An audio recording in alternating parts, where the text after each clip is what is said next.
आप सभी लोगों का साहित्य व्याख्या की इस क्लास में स्वागत है। कुछ बीच में व्यवधान रहा, कुछ पारिवारिक समस्याओं के कारण मैं वीडियो समय से नहीं डाल सका, इसके लिए हमें खेद है। परिवर्तन के जो शेष भाग हम छोड़े हुए थे, जिसमें तीसरा, चौथा और पांचवा, उन्हें आज हम पढ़ेंगे। परिवर्तन का जो तीसरा भाग है, यह जीवन के सबसे सुनहरे दौर के बारे में कवि ने कहा है कि वो दौर भी परिवर्तन के हाथों में जब पड़ता है तो वो सुनहरा दौर भी बिखर जाता है, परिवर्तित हो जाता है और उस पर किसी का बस नहीं चलता। जैसा कि शिशिर सा झर नैनों का नीर झुलस देता गालों के फूल, यानी जब दुख आते हैं, सुख के बाद दुख आते हैं, और जब दुख आते हैं तो नैनों से अश्रु की धारा बहने लगती है। कैसे? शिशिर के समान। शिशिर अर्थात जाड़े के मौसम में जैसे ओस की बूंदें कुहेस पड़ता है, उसी तरह जो है गालों पे आंसुओं की बूंदें जो है हमेशा पड़ी रहती है। और वो क्या करती है कि जिस तरह शिशिर का मौसम, जाड़े का मौसम जो है, जाड़े के मौसम में पड़ने वाला जो शीत ओस या जिसे हम पाला कहते हैं, वो फूलों को झुलसा देता है, उसी तरह दुख के क्षणों में आंखों से निकलने वाले अश्रु जो है वो गालों के फूल को क्या करते हैं? मुरझा देते हैं, झुलसा देते हैं। प्रणय का चुंबन छोड़ अधीर मने व्याकुल, और जब व्याकुलता घिरती है, दुख आता है, समस्याएं आती हैं, तो प्रणय निवेदन, प्रेम निवेदन का जो चुंबन होता है उसे भी हम आदमी भूल जाता है। अधर जाते अधरों को भूल, और हम एक दूसरे को भी भूल जाते हैं। अधर एक नायक का प्रतीक है, एक दूसरा अधर जो है नायिका का प्रतीक है, यानी वो ये दोनों भी एक दूसरे को भूल जाते हैं परिवर्तन के हाथों में पड़कर। मृदुल होठों का हिमजल हास, हिमजल माने शीतल मुस्कान जो होता है, जो मधुर होठों का होता है, वो होठों का शीतल मुस्कान भी क्या होता है? निश्वास समीर, यहाँ लंबी सांसों रूपी जो हवा होती है वह उस हिमजल हास अर्थात शीतल हंसी को भी क्या करती है? उड़ा जाती है। सरल भवों का शरदाकाश, शरद ऋतु का आकाश जो होता है वह कभी स्वच्छ साफ होता है, फिर अगले ही पल बादल घेर लेते हैं। तो कुछ वैसे ही आंखों की स्थिति होती है।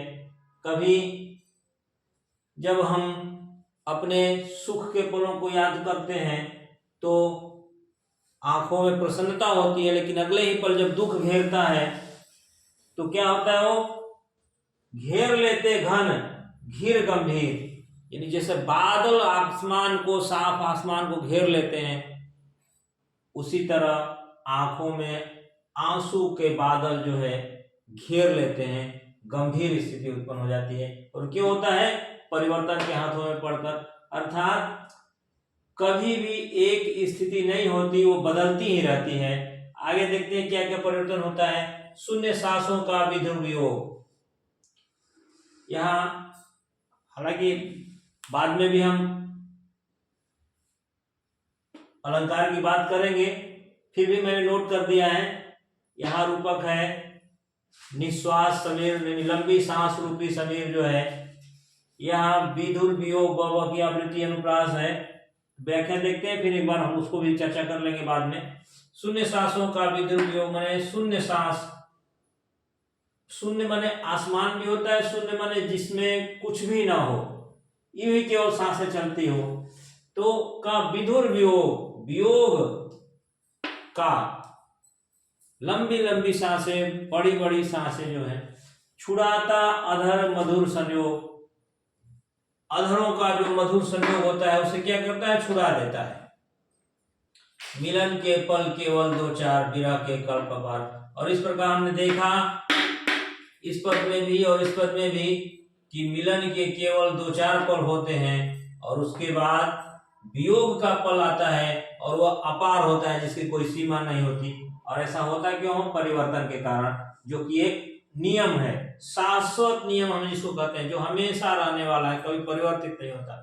अरे वे अपलक चार नयन, चार नयन, दो नायक दो नायिका के, यानी चार नायक अपलक जो कभी एक दूसरे से मिले हुए थे, वही नेत्र जब बिछड़ते हैं तो उन नेत्रों से आंसू निकलते हैं, दुख के आंसू निकलते हैं, वियोग के आंसू निकलते हैं, और वो आंसू 8 होते हैं।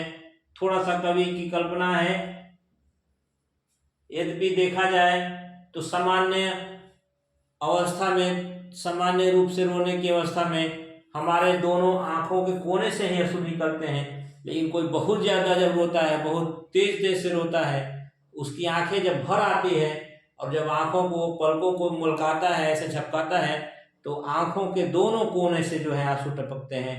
और इस प्रकार एक व्यक्ति के 2 आंखों से आंसू के 4 धाराएं बहती हैं, और 2 लोगों की अगर मिला दे तो वो 8 होते हैं। इसीलिए 8 आंसू रोते निरुपाय, उठे रोगों के आलिंगन, और कसक उठते कांटों से है।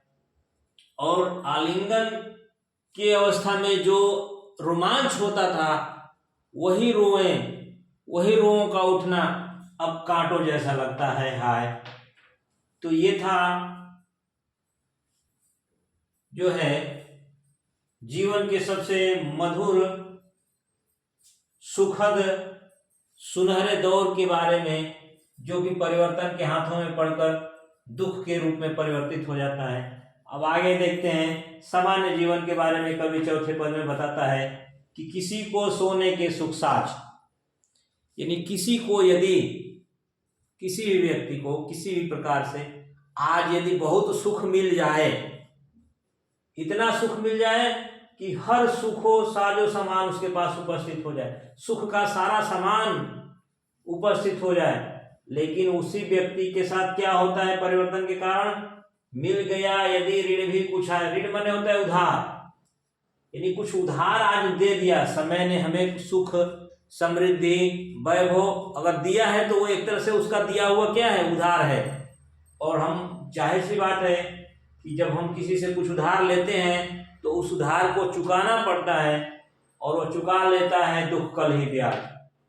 और हम जो लेते हैं केवल वही नहीं चुकाते, उसका ब्याज भी हमें चुकाना पड़ता है। वही कवि कह रहा है कि समय अगर किसी के उधार के रूप में सुख को का साजो सामान देता है, तो वह समय अगले ही पल क्या करता है? दुख के रूप में ब्याज सहित उस सुख को ले लेता है। काल को नहीं किसी की लाज, और इस प्रकार समय को किसी की लाज नहीं होती, उसमें कोई मानवता, कोई दया, कोई भाव नहीं है कि हम सोचे कि भाई मानवता दिखा दो, दया दिखा दो, हमको आज छोड़ दो, अपना केवल जो मूल दिए वही ले लो, ब्याज छोड़ दो। ऐसा समय के साथ हम कुछ नहीं कह सकते। समय अगर सुख दिया है तो कल वह दुख देगा, और दुख वो ऐसा होगा, वो ब्याज के साथ होगा। विपुल मणि रत्नों का छविजाल, इस पहली पंक्ति से जुड़ा हुआ है। विपुल माने बहुत अधिक, मणि रत्नों का यदि छविजाल हो, माने बहुत अधिक मात्रा में हो, उसकी चमक चारों तरफ बिखर रही हो। इंद्रधनुष की सी छटा विशाल, और उन मणि रत्नों की छटा जो है इंद्रधनुष के समान बहुत अधिक फैल रही हो। विभव की विद्युत ज्वाल, और सुख समृद्धि, विभव माने सुख समृद्धि का, सुख समृद्धि रूपी बिजली की चमक अगर हो तो वह चमक क्या होती है? छिप जाती है तत्काल। वह चमक जो है पल भर के लिए होती है, अगले ही पल वह चमक छिप जाती है। इसीलिए अंतिम 2 लाइनों में कवि कहता है कि मोतियों जड़ी ओस की डाल, यानी ये सब सुख सुविधा, ये सब मणि रत्नों का छविजाल, ये सब इंद्रधनुष की जो छटाएं हैं, ये सब क्या हैं? मोतियों जड़ी ओस की डाली के समान है।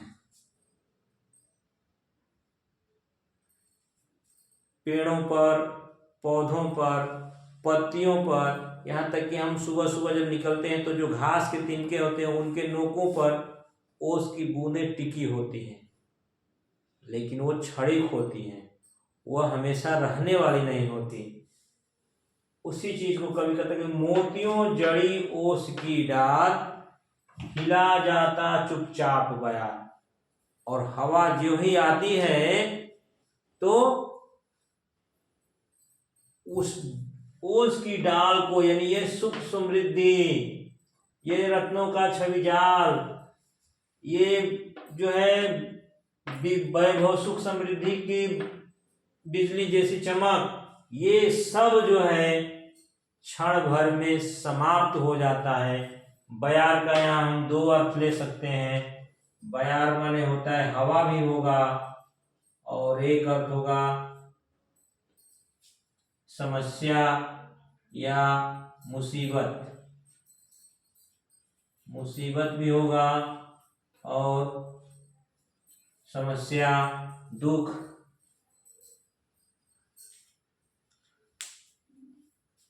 तो जहां एक शब्द में दो अर्थ छिपे होते हैं वहां श्लेष अलंकार भी होता है, तो हम कह सकते हैं कि यहाँ पर श्लेष अलंकार भी है।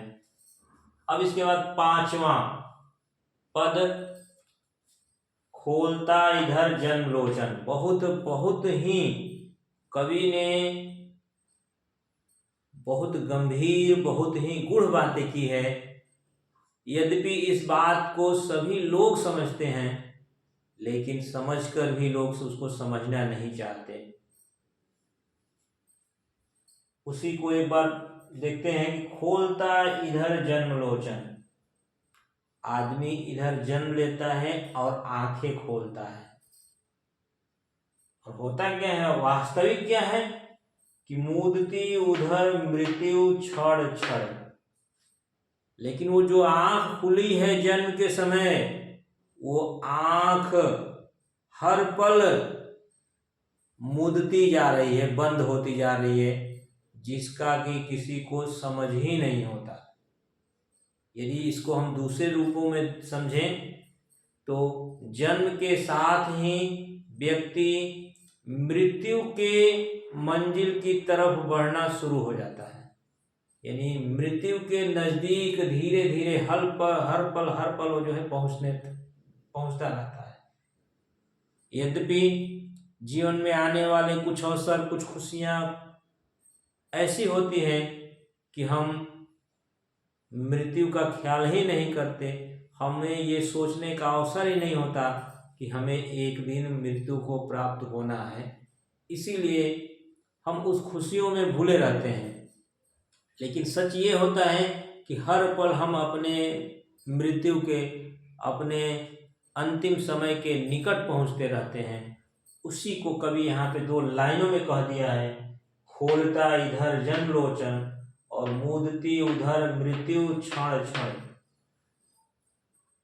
अभी उत्सव और हास उल्लास।